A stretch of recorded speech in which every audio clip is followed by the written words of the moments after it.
Dios los bendiga, soy el pastor Gilberto Gutiérrez de la Iglesia Bautista Oret de México DF. Me da mucho gusto saludarlos en este jueves 30 de noviembre de 2017.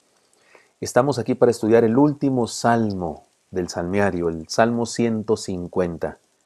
Los absolutos de la alabanza le llamaremos a esta enseñanza. En la Biblia dice como título, exhortación a alabar a Dios con instrumentos de música. Aleluya. Esta es la culminación del salmiario. Y tenía que ser una alabanza integral para terminar. La primera palabra de cada verso, no solo cada versículo, sino cada verso de este salmo es la palabra alabadle, que es en realidad la palabra aleluya. Es una expresión de exhortación a la alabanza. Algunas personas piensan que se traduce gloria a Dios, algo así, pero literalmente significa alabadle o alábenle. Ya expliqué algo interesante de las formas verbales del hebreo en un devocional anterior. En el hebreo, las formas verbales no tienen tanto que ver con el tiempo cuando se lleva a cabo la acción, como tienen que ver con la forma como se lleva a cabo la acción. Hay una raíz, la raíz piel del hebreo, que es la raíz intensiva. Cuando algo se traduce, algo escrito en piel se traduce, debe traducirse con una palabra que le dé fuerza. Lo mató bestialmente o con todas sus fuerzas o agarró aquella cosa, el verbo agarrar, con todas sus fuerzas, con toda su integridad. La mejor manera de traducir la palabra aleluya, que es una exhortación a alabarle, que está escrito en esta raíz verbal del hebreo, la mejor manera de traducirlo es pensando en lo que dice Tesalonicenses, primera a los Tesalonicenses 5:23, y el mismo Dios de paz os santifique por completo y todo vuestro ser, espíritu, alma y cuerpo sea guardado irreprensible para la venida de nuestro Señor Jesucristo. Es decir, que podemos traducir esta forma verbal de aleluya diciéndolo así, alaba a Dios con intensidad, o alaba a Dios con todo tu ser, o alaba a Dios con todas tus fuerzas, o alaba a Dios integralmente.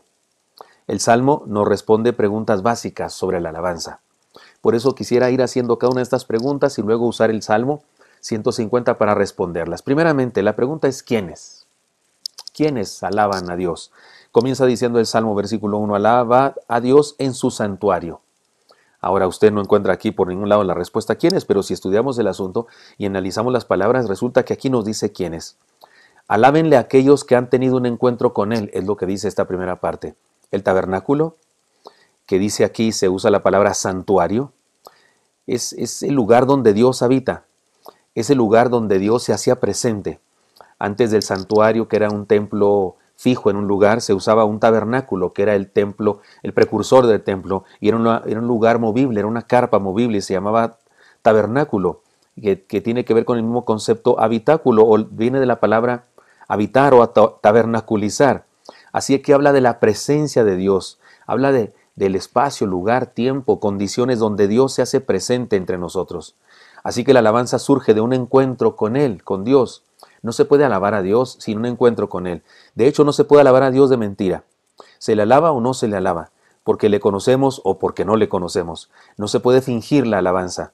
La alabanza es la natural expresión de un corazón que se ha encontrado con Él, de un corazón que está en su santuario, de un corazón que ha entrado al santuario de Dios. Esta porción también responde a otra pregunta. Responde a la pregunta, ¿en dónde? Alabad a Dios en su santuario, o sea, alabadle en el lugar que Él escogió para manifestar a su pueblo, a manifestarse a su pueblo. Es decir, alabadle en la experiencia congregacional, donde Él se muestra a su pueblo. El Señor Jesucristo dijo alguna vez que Él estaría presente en donde 2 o 3 estuviéramos congregados en su nombre. Ahí alabamos a Dios. Dos preguntas entonces, ¿quiénes? Los que han entrado en su santuario, los que han tenido un encuentro con Él. ¿A dónde? En su santuario, es decir, en el lugar donde Él se manifiesta, es decir, en el lugar donde congregacionalmente nos reunimos para alabarle. Pero hay una segunda respuesta a esta pregunta, ¿en dónde? Y es esta, alabadle en la magnificencia de su firmamento, dice la segunda parte de este verso. Alabémosle en todas partes, es decir, si nos hemos encontrado con Él, donde quiera que estemos es su tabernáculo, donde quiera que estemos es un santuario. No importa si es un edificio que ha sido construido para el uso de una congregación, si estamos en un cerro, si estamos en un restaurante rentado, si estamos en un salón de baile que hemos rentado y lo acondicionamos para ese día tener un día de culto, ahí es su santuario. Entonces alabadle en la magnificencia de su firmamento en todas partes. ¿Por qué? Respondamos ahora la pregunta ¿por qué? Versículo 2 nos responde, alabadle por sus proezas. Alabémosle por lo que ha hecho, sus milagros, sus grandes obras, la creación entera y las cosas que ha hecho en nuestra vida, lo cotidiano y lo milagroso. Alabémosle por todo, por los nuevos nacimientos y por los que se mueren, por los triunfos y por los fracasos, por la abundancia y por la escasez, por la salud y por la enfermedad. Porque hemos llegado a este mundo, porque tenemos conciencia de estar en esta tierra y también porque un día nos ha de llamar a su presencia. Y cuando tenemos las maletas listas porque sentimos, digamos así, pájaros en la cabeza, pues alabémosle, porque estamos a punto de encontrarnos con Él. Pero sigue diciendo, alabadle conforme a la muchedumbre de su grandeza. Alabémosle por quien es Él. Evidentemente se nos dice que Él es grande, insuperable, único, eterno. Es que le alabamos por las cosas que ha hecho y también le alabamos por quien es Él. Y esto responde a la pregunta ¿por qué? Pero también esta última parte responde a la pregunta ¿cuánto? ¿Cuánto le alabamos? ¿Poquito? ¿Mucho? ¿Mediano? ¿Cuánto le alabamos? Y la respuesta es conforme a la muchedumbre de su grandeza. La medida de nuestra alabanza, o por lo menos nuestro intento, es la grandeza de su ser. Creo que no llegaremos jamás a alabarlo tanto como grande es Él, pero debemos esforzarlo y esa debería ser nuestra intención, alabarle conforme a la muchedumbre de su grandeza. ¿Con qué? ¿Con qué le alabamos? Es la siguiente respuesta que nos da el Salmo en los versículos 3, 4 y 5. Y dice, alabadle con son de bocina, alabadle con salterio y arpa, alabadle con pandero y danza, alabadle con cuerdas y flautas, alabadle con címbalos resonantes, alabadle con címbalos de júbilo. ¿Cómo traducimos esto? Podríamos decir de esta manera, con instrumentos de viento, con instrumentos de cuerdas, con instrumentos de percusión, con canto y con danza, con instrumentos clásicos y con instrumentos tradicionales, folclóricos, con instrumentos de banda, de orquesta, de banda de guerra, etc. Es absurdo pelear y discutir con respecto a qué tipo de instrumentos son santos y cuáles no. Los instrumentos no se convierten los que lo tocan. Alguna vez alguien me dijo que si mi guitarra era cristiana, yo toco la guitarra. Y alguien me dijo, oiga, su guitarra es cristiana. Y le dije, mire, por más que le he predicado, nunca le he visto levantar la mano, ni pasar al frente, ni ponerse de rodillas. Las guitarras no se convierten. Los que se convierten son los que la tocan. Entonces es absurdo discutir si un instrumento, si otro instrumento. Todos los instrumentos pueden ser usados en lugares perversos y todos pueden ser usados para usos santos. Entonces, ¿con qué le alabamos? Con todo lo que tengamos en la mano, con todo a lo que tengamos acceso. ¿Quiénes? Otra vez la pregunta del principio. ¿Quiénes? ¿Quiénes deben alabar al Señor? Todo lo que respira, alabe a Jehová, dice el final del Salmo. Aleluya. Todo lo que respira significa todo ser viviente.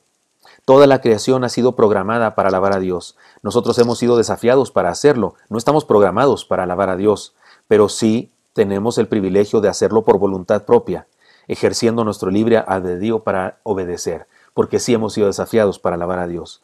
Todo lo que respira significa que alabar a Dios debe ser para nosotros como respirar. Ya hemos dicho que fuimos creados para ello, y la alabanza no es una actividad en el templo solamente, sino una vivencia cotidiana. Que no alabarle no sea tan peligroso como no respirar. Y todo lo que respira significa la totalidad de la alabanza. Le alabamos con el entendimiento, con las emociones, con el cuerpo. Pues no es cierto, no aplaudimos, no lloramos de emoción, y eso está en el cuerpo. Y también así le alabamos a Dios. Es decir, con todo lo que somos, todo lo que tenemos y todo lo que sabemos. Por todo lo que ha hecho, por todo lo que Él es, con todo lo que tenemos en la mano, todo el tiempo, en todas partes, todos. ¿Cuántas veces el concepto todo, no? Evidentemente se trata de un absoluto, es decir, la idea, todo está por todas partes. Por eso hemos llamado a este estudio devocional los absolutos de la alabanza. Pero regresemos al principio del Salmo. El Salmo comienza diciendo, alabad a Dios en su santuario. Recordemos que la idea de su santuario es tener un encuentro con Él, porque eso es su santuario, un lugar donde nos encontramos con Él. Así es que, si no tenemos un encuentro con Él, no podemos alabarle. Podemos tener religión, podemos saber de memoria algunas palabras, podemos decir frases que otro escribió y pronunciarlas nosotros, pero no es alabanza. La alabanza solo surge de un corazón que se ha encontrado con Él.